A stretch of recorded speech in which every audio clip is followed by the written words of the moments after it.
Social democratic party of India के तकरीबन 25,000 branches में आज ये तिरंगे को लहराया गया है, इसे सलामी दी गई है। हर जगह अवाम, हमायदीन, नौजवानों ने, औरतों ने शिरकत की है। आज भी बेलगाम डिस्ट्रिक्ट के इस कुर्सी सिटी में इतने बड़े मजमे से बात करते हुए और औरतों की इतनी बड़ी तादाद के सामने बात करते हुए, यौम आज़ादी की कुर्बानियों को सुनते हुए बहुत ही खुशी महसूस होती है। यह ऐसा वक्त है जिसमें इतनी बड़ी पार्टी के नेशनल प्रेसिडेंट जनाब एम.के. फैजी साहब जेल में। आज़ादी का तो जश्न है, लेकिन कितने हमारे नौजवानों को, लीडरों को गिरफ्तार किया गया है। उनके ऊपर ट्रायल नहीं कराया जाता, उनकी रिहाई के ताल्लुक से बार बार रुकावटें पैदा की जाती है। एम.के. फैजी साहब एसडीपी के नेशनल प्रेसिडेंट हैं, उनकी सिर्फ ये गलती है कि उन्होंने पूरे हिंदुस्तान में ऐसे तिरंगा लहराने वालों को पैदा कर दिया। गुलामी की जंजीरों को तोड़ने वालों ताकतों को पैदा कर दिया है। किसानों के साथ, दलितों के साथ इत्तेहाद कायम कर लिया है। उलमा और दानिश्वरों के मशवरों से कौम को, नौजवानों को जोड़ने का एक फार्मूला पैदा कर दिया है। ताकत और हिम्मत के साथ डेमोक्रेसी और जमहूरियत को इख्तियार करने का एक जज्बा उनके अंदर पैदा कर दिया है। बस इस बुनियाद पर उनको ईडी के जरिए से गिरफ्तार कराया गया। कानूनी लड़ाई चल रही है, बहुत जल्द इंशाअल्लाह वो हमारे साथ आएंगे और ये कारवां और आगे जंग आजादी और इसका जश्न आप देखे होंगे सुबह 7 बजे से सरकारी मैदानों में, पब्लिक प्लेसेस में, स्कूल के बच्चों को लेकर रंगारंग प्रोग्राम के साथ, सरकारी ऑफिसर्स के मुजाहरे के साथ, मिठाई खाकर हम झंडे को लहराने के बाद, इस तिरंगे को सलामी देने के बाद, जन गण मन पढ़ने के बाद, सारे जहां से अच्छा तराना गाने के बाद फिर अपने अपने गुलामी के दुकानों को, गुलामी के घरों को, गुलामी की गलियों को चले जाए। लेकिन आज आपको उल्टे पांव गुलामी से वापस आना पड़ेगा। अपने अपने अंजुमनों से, अपनी अपनी कमेटियों से, अपने अपने धंधा कारोबार के और अपने खानदान की गलियों से आपको इख्तिदार की तरफ, संजीदगी की तरफ, तहफ़्फ़ुज़ की तरफ, स्ट्रॉन्ग यूनिटी की तरफ आपको आना ही पड़ेगा।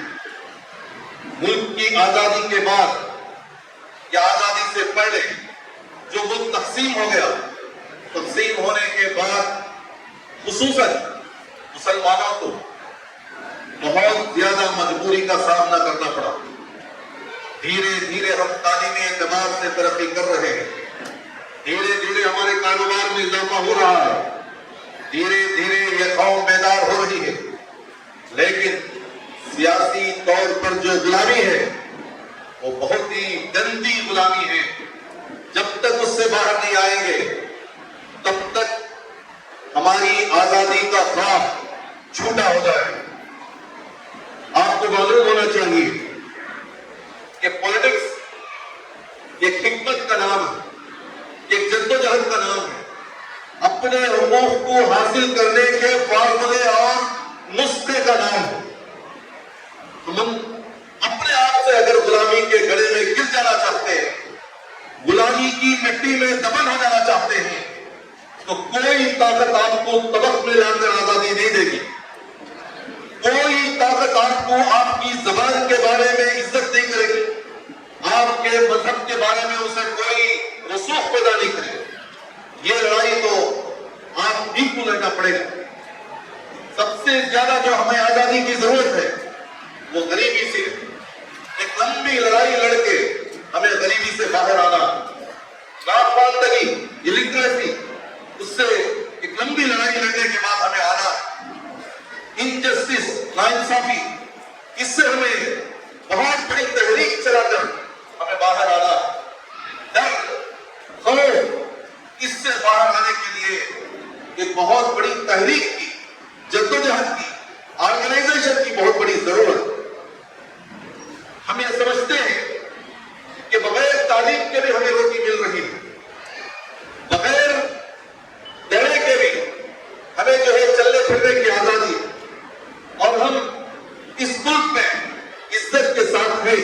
नहीं, जब तक आप पार्लियामेंट से फायदा नहीं उठाते, जब तक आप विधानसभा से फायदा नहीं उठाते, जब तक कि आप कॉन्स्टिट्यूशन के फंडामेंटल राइट्स से फायदा नहीं उठाते, उस वक्त तक आप आजाद नहीं। इसकी छोटी छोटी मिसाल, ये वक्त का गंदा कानून, पूरा दस्तूर आपको इजाजत देता है, लेकिन आपकी गुलामी की वजह से आप मायूस हैं, मजबूर हैं। एक आलीशान प्रोग्राम के अलावा आप कुछ नहीं कर सकते। एक काले कपड़ा बांधकर मुजाहरा करने से ज्यादा आप कुछ नहीं कर सकते। ये क्यों हुआ? ये इसलिए हुआ कि आप लड़ाई लड़ने के तरीके से नहीं लड़ रहे। कोई भी चीज अगर आप करना चाहते हैं तो उसका एक डिसिप्लिन होता। आप देखे होंगे हमारी कमजोरी और गुलामी का मजाक डिबेट में बैठकर किस तरह टीवी चैनलों में किया जाता है, किस तरीके से प्रोग्राम में एक स्पीकर आकर चटपटी बात करके हमारी टोपियों को उछाला जाता है, किस तरीके से कोर्ट से आने वाले फैसले इंसाफ का मजाक उड़ाते हैं, ये सब आपके सामने है। ये देखने के बाद आप ये समझ गए हैं कि हम हिंदुस्तान में ऐसे ही रहना है, फूक फूक के रहना है, छुप छुप के रहना है, खामोश रहना है, यही एक हमारी आजाद जिंदगी है। नहीं भाइयों, ये आजादी जिंदगी नहीं है, ये गुलामी की जिंदगी है, और ऐसी जिंदगी पर थू है। चूंकि शहीद टीपू सुल्तान रहमतुल्लाह अलैह ने जो मकौला दिया था, एक दिन की जिंदगी 100 साल की कीदड़ की जिंदगी से बेहतर। ये सिर्फ मकौला नहीं था, शायरी नहीं थी, खसीदा नहीं था, और फिर जो है नारा नहीं था। जब वो इंतकाल हुए, शहीद हुए, उनके हाथ में जो हथियार थी वो इतना मजबूत पकड़े हुए थे, बेजान हो जाने के बावजूद वो मकौले का बार बार मुजाहरा कर रहे थे। जब अंग्रेज उनको आकर बार बार देखता है कि उनकी रूह निकल गई है, तब जाके ऐलान करता है कि आज से हिंदुस्तान हमारा, मतलब आज से हम यजमान हैं, पूरा हिंदुस्तान गुलाम। जब तक शहीद जिंदा था, मुल्क आजाद था और कोई गुलाम नहीं था। धीरे धीरे आप देखते हैं कि वही सुल्तान को, वही शहीद टीपू सुल्तान को आज कौन सी जुबान से पुकारा जाता है, कौन से अल्फाज से याद किया जाता है। उसका रीजन क्या है? उसको मानने वाली कौम जब गुलाम है तो उसके शहीद को भी गुलाम बना दिया जाता है। और जो कौम बेइज्जत होती है, बेफिक्र होती है, मुजरिम जैसा एक माहौल में रहती है और उसे उस पर आदत बन गई है, तो उसके शहीदों को भी उसी नाम से पुकारा जाता है। इसीलिए शहीद टीपू सुल्तान को भी बदनाम किया जा रहा है और मुगल हुकूमत को भी बदनाम किया जा रहा है।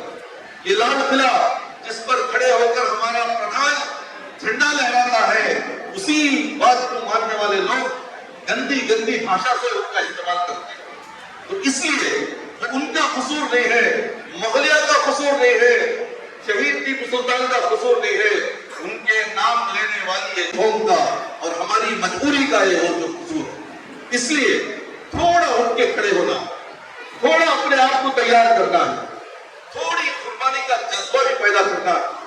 2 रोटी के लिए, एक शादी के लिए, एक घर बनाने के लिए इतना बड़ा मामला मचाया जाता है कि 70-80 साल की जिंदगी पानी की तरह बहा दिया जाता।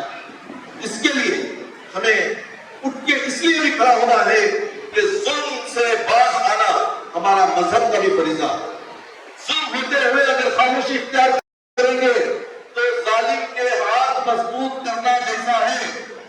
इसलिए अपने खानदान में, अपनी गलियों में, अपने समाज में, अपनी सोसाइटी में, अपने खरिये में, अपने देहात में किसी पर भी जुल्म होता है तो आप अपना अपना जिंदा दिली का सबूत देना आप पर फर्ज है, वो चाहे डिपार्टमेंट की तरफ से हो, एजेंसियों की तरफ से हो, और फिर हेड कांग्रेस की तरफ से हो, गुंडों की तरफ से हो, ऑफिशियल्स की तरफ से हो, या फिर बेइंसाफी करने वालों की तरफ से हो, सबके साथ खड़ा होना, इंसाफ दिलाना, ये बहुत बड़ी जिम्मेदारी।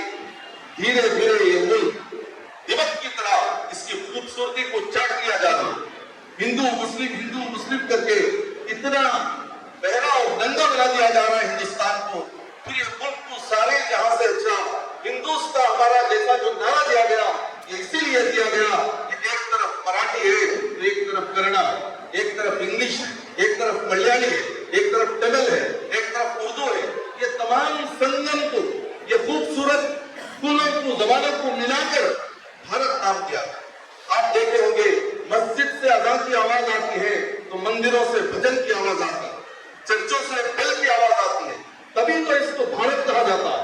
हिंदू मुस्लिम इत्तेहाद ये बहुत जरूरी है और पूरे हिंदुस्तान में ये इत्तेहाद कायम है, लेकिन चंद लोग बार बार इसके खिलाफ ये प्रोपेगेंडा करने की कोशिश करते हैं। आप ही देखो, ये एसआरटीसी बस में अगर आप जा रहे हैं तो आप विंडो की सीट में अगर हिंदू है तो बाजू की सीट में मुसलमान, सामने की सीट में क्रिश्चियन है तो पीछे की सीट में जो बकरीगा, कोई भेदभाव नहीं है।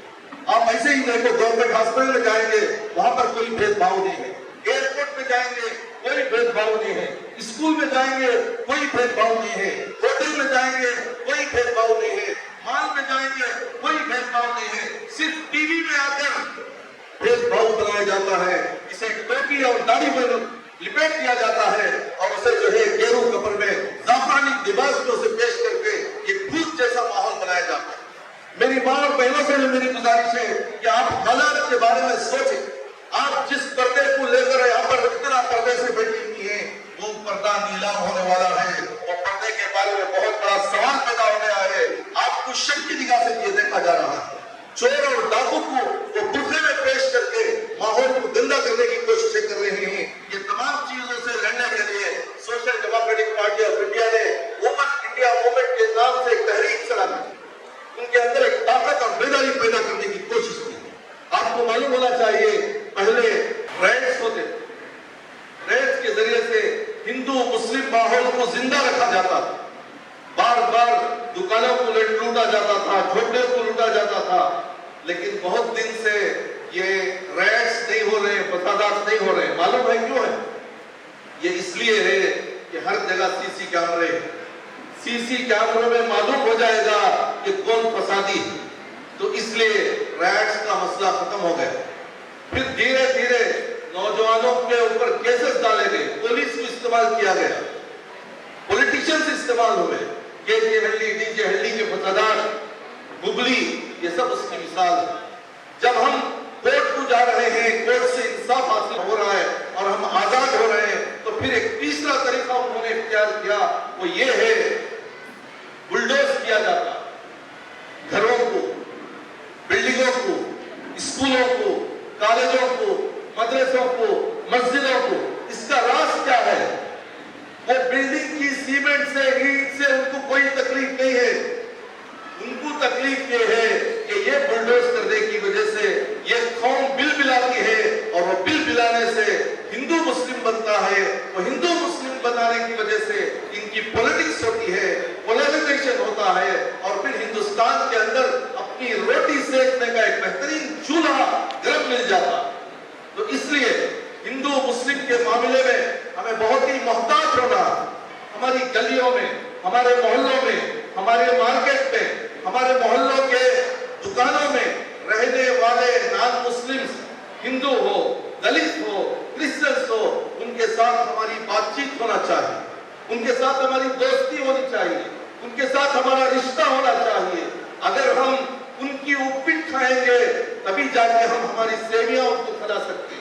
तो इस तरह उनकी ईद में हम शामिल हों, हमारी ईद में उनको शामिल करें, हम आपस में एक हो जाएं ताकि हिंदू मुस्लिम की पॉलिटिक्स करने वालों को एक करारा जवाब मिल सके। और आपको मालूम होना चाहिए कि दैवगामी कर्नल जब जिलनवाला बाग जो गोलियों से उछाल हो गया, एक बहुत बड़ी टीम मुसलमानों की انگریزوں کے فسادات کو، انگریز کے ظلم کو سہتے ہوئے پروٹیسٹ آئی تھی، وہاں پر ایک جنرل ڈیر نامی بہت بڑا پولیس آفیسر انگریز کا، انہوں نے گولیوں سے بوچھاڑ کر دیا، ہزاروں لوگوں کو گولیوں سے مار دیا گیا۔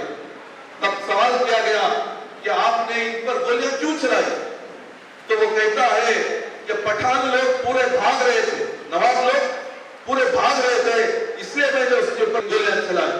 تو اس وقت میں خان عبد الغفار خان اٹھ کھڑے ہو کر یہ بتائے کہ یہ غلط ہے، یہ بھی پٹھان کو اگر آپ پیٹ کے پیچھے سے گولی دکھائیں گے، پروو کریں گے، تو میں یہ آزادی کی جنگ کی تحریک سے میں واپس چلا جاؤں۔ تو پھر پوسٹ مارٹم شروع ہوا، تقریباً 70 پر 9 پٹھان لوگ وہاں پر لاش پڑی ہوئی تھی، ایک ایک کا پوسٹ مارٹم ہوا، سب نے سینے پر گولی کھائی تھی، پیٹ پر کسی کی گولی نہیں۔ میں بولنے کا مطلب یہ ہے کہ وہ شہداء کے سامنے خان عبد الغفار خان جب تک کھڑا نہیں ہوا تب تک ان کو مجرم بنا دیا گیا تھا، لیکن خان عبد الغفار خان جب کھڑا ہوا تو ان کو شہداء میں شامل کیا گیا۔ تو آج ہمارے لیڈرز کھڑے ہوں گے تو وقت کی جگہ بچے گی، نہیں تو اپنے بچوں کو یا اپنے دوستوں کو یا اپنے رشتہ داروں کو تقسیم ہو جائے۔ سیاسی اعتبار سے مائنارٹی کا فنڈ ہو یا مائنارٹی رائٹس ہو، اگر ملنا ہے تو قائدین کو کھڑے ہونا پڑے گا، سامنے سے بات کو سننا پڑے گا، سامنے سے گالیوں کو سننا پڑے گا، سامنے سے پولیٹکس کا فیصلہ سننا پڑے گا۔ اگر پیٹ پیچھے سنیں گے تو آج ہمارے لیڈروں کی حالت کیا ہے؟ مائنارٹی کنونشن کے نام سے جو کنونشنز ہو رہے ہیں، وقف بورڈ چیئرمین کے نام سے جو گروپزم چل رہا ہے، اور پھر انجمنوں اور کمیٹیوں کے نام سے صدر سیکریٹری کے اندر جو اختلاف ہے، وہ قوم کو زندہ گاٹ دیا جا رہا ہے۔ یہ قوم کے غدار لوگ یہ مر کے کیوں نہیں چلے جاتے؟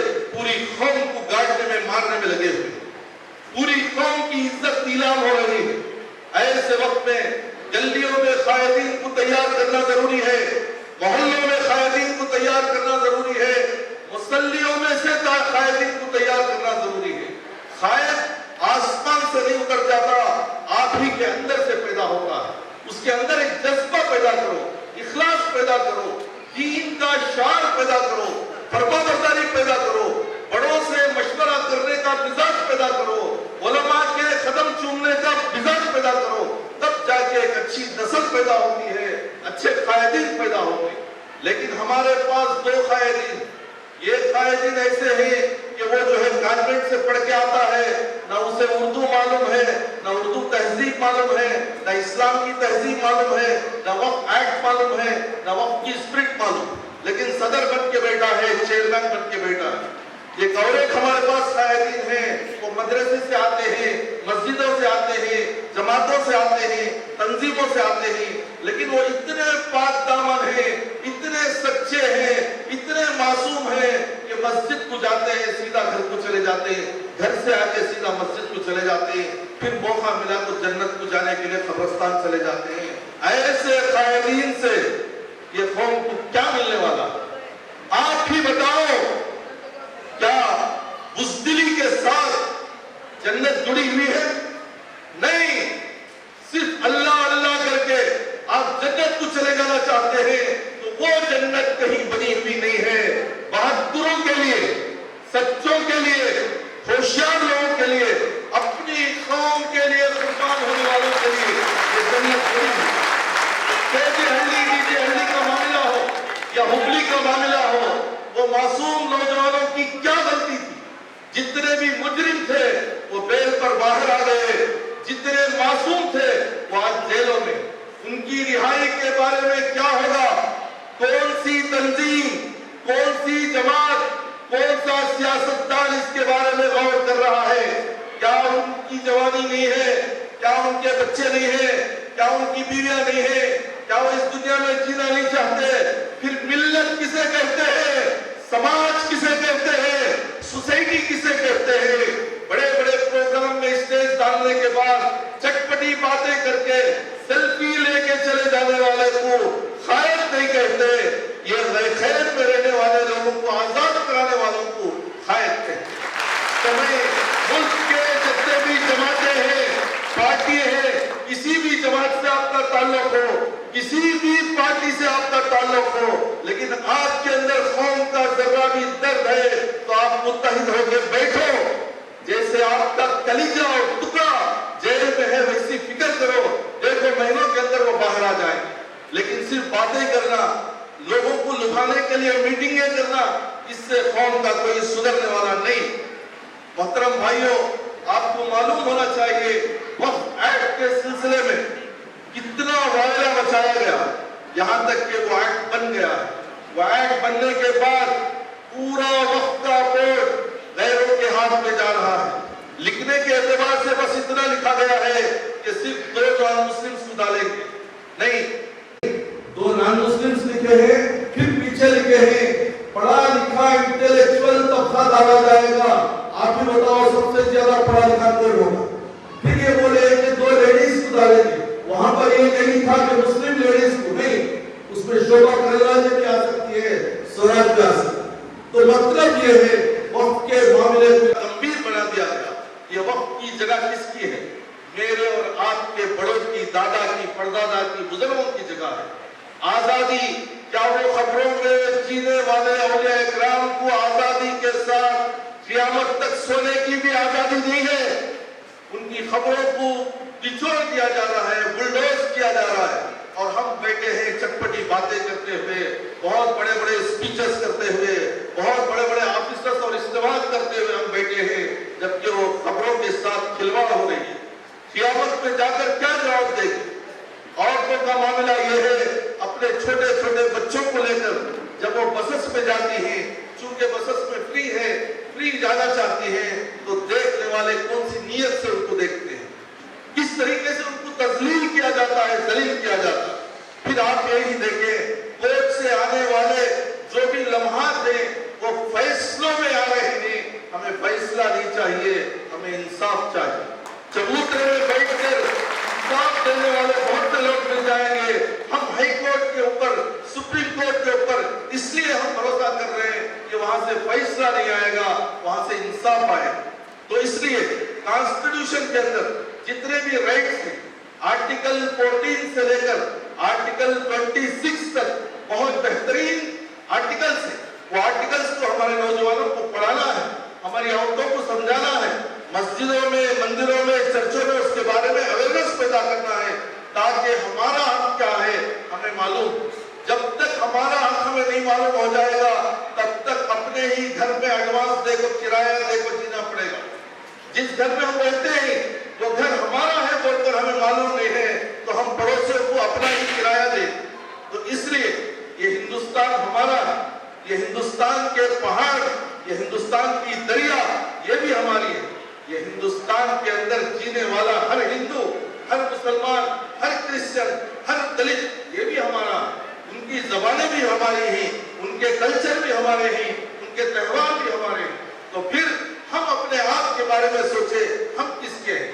हम सिर्फ अल्लाह के लिए हैं, हम सिर्फ इस मुल्क के लिए हैं, हम सिर्फ इस कौम के लिए। कौम को आगे बढ़ाने की जिम्मेदारी हमारी है। उसी तरह ये मुल्क को बचाने की, ये मुल्क को आगे बढ़ाने की, ये मुल्क को हमेशा के लिए आजाद रखने की जिम्मेदारी हमारी है। ये आजादी की जंग हो गई बोलकर हम खामोश हो जाएंगे तो फिर कॉन्स्टिट्यूशन धीरे धीरे हमारे हाथों से निकल जाएगा। जिस तरीके से 30-40 के प्लाट में बार बार सफाई की जरूरत पड़ती है, बार बार उसकी देखभाल की जरूरत पड़ती है, उसी तरीके से ये आजादी के मामलात को बार बार साफ करना, बार बार चर्चा करना, बार बार इसका तस्करा करना, बार बार ये नौजवानों के लिए तरगीब का जरिया बनना, ये बहुत जरूरी है। मुझे आज के इस प्रोग्राम में शिरकत करके बहुत ही खुशी है और मुझे उम्मीद भी है कि ये फॉर्मेलिटी का प्रोग्राम नहीं है। हम यहाँ से जब जाएंगे अपनी नस्लों को तैयार करेंगे, अपने औरतों को तैयार करेंगे, हमारे मोहल्ले के नौजवानों को तैयार करेंगे, ताकि हम भी जिंदगी इज्जत के साथ और आजादी के साथ गुजारे और हमारे हिंदू भाई, क्रिश्चियन भाई, दलित भाई भी आजादी के साथ, डिग्निटी के साथ, दोस्ताना माहौल में, गंगा जमुना तहजीब के साए में हम आगे बढ़े।